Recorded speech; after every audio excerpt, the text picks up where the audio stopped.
அன்புறவுகளுக்கு அன்பான தமிழ் வணக்கம்.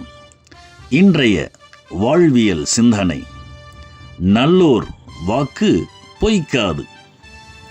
இறைவனை காண புறத்தில் நீ எதையும் தேடாதே. காரணம், இயற்கை ஏற்கனவே வாரி வழங்கிவிட்டது. ஆகவே இறைவனை காண நீ அகத்தில் தேடு. உலக மக்களின் உயர்வுக்கு வழிகாட்டும், உலக மக்களின் சிந்தனை சிறந்து சீர்பெற்று வாழ ஓர் சிந்தனை பதிவு. ஏதிலார் குற்றம் போல் தன் குற்றம் காண்கிற்பின் தீதுண்டோ மண்ணும் உயிர்க்கு. 190வது குறள் மணியில், மற்றவர்களிடம் தேடி தேடி குற்றம் காண்பவன் தான் செய்வது குற்றம் என்று உணர்வானானால் அந்த உணர்வால் அவன் ஒரு தீமையும் அடையாமல் பிழைத்துக் கொள்வான். அவ்வாறு உணரும் உயிருக்கு எவ்வித தீங்கும் நேர முடியாது.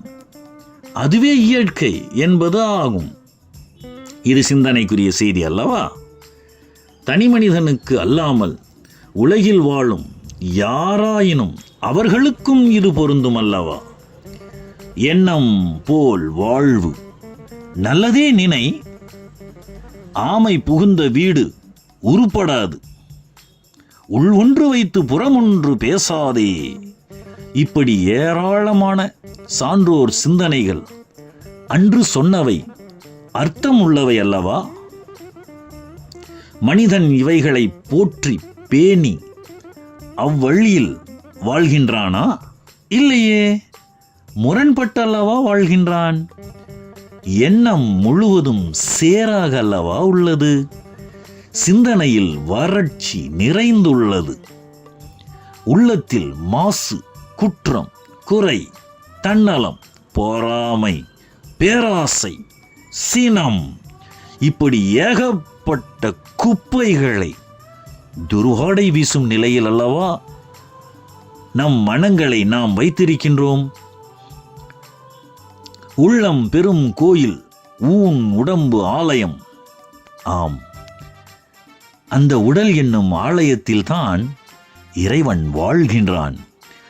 இறைவன் வாழும் வீடு உள்ளமாகும். இந்த உள்ளம், அதாவது மனத்தை நாம் எத்துணை தூய்மையாக வைத்திருக்க வேண்டும். நம்மை நாமே வினவிக் கொண்டால் அதன் அர்த்தம் விளங்கும்.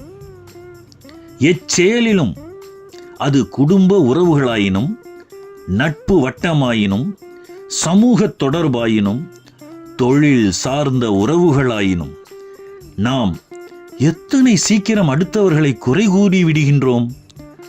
நாம் கூறும் குறைகள் நம்மிடமே கூட இருக்கலாமே. இதை உணர மட்டும் மறுக்கின்றோம். காரணம், நமக்குள் இருக்கும் ஈகோ, நானே பெரியவன் என்ற எண்ணம், அகந்தை, ஆணவம், எனக்கு எல்லாம் தெரியும் என்ற மமதை, விட்டு கொடுக்கும் மனம் இன்மை. இப்படி அடுக்கிக் கொண்டே செல்லலாம். குப்பையாக மண்டி கிடக்கும் இந்த எண்ணங்களை நம் உடலாகிய கோயிலில் இருந்து அப்புறப்படுத்த வேண்டும். அப்போது நாம் உணரலாம், நம் உடலில் குடியிருக்கும் உயிராகிய ஜீவன் ஒளி பெற்று மிளிர்வதை. ஆமை புகுந்த வீடு, சிந்தித்து பாருங்கள். வீடு என்பது உடலை குறிக்கும். இந்த உடலுக்குள் புகுந்த ஆமையால் அந்த வீடு உருப்படாமல் போய்விடும். ஆகவே ஆமையை புக விடாதீர்கள் என்பதுதான் ஆன்றோர் எச்சரித்த உண்மையான எச்சரிக்கை தகவல்.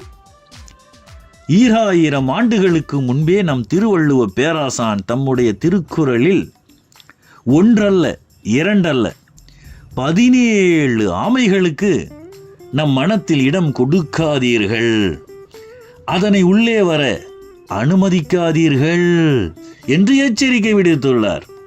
இதோ அதை பட்டியலிடுகின்றேன், கேளுங்கள். பிறன் இல் விழையாமை, பிறன் மனைவியை விரும்புதல் கூடாது. அழுக்காராமை, பொறாமைப்படக்கூடாது. வெஃகாமை, பிறர் பொருளை கவர விரும்புதல் கூடாது. புறங்கூறாமை, பிறர் பற்றி அவர் இல்லாத போது பழித்து பேசக்கூடாது. பயனில சொல்லாமை, பயனற்ற சொற்களை பேசக்கூடாது. கல்லாமை, திருடக்கூடாது. வெகுளாமை, கோபம் கொள்ளக்கூடாது. இன்னா செய்யாமை, பிறருக்கு துன்பம் செய்யக்கூடாது. கொல்லாமை, பிற உயிர்களை கொல்லக்கூடாது. கல்லாமை, கல்வி கற்காமல் இருக்கக்கூடாது. சிற்றினம் சேராமை, கீழ் குணம் உள்ளூரிடம் சேரக்கூடாது. பொச்சாவாமை, மறதி இருக்கக்கூடாது.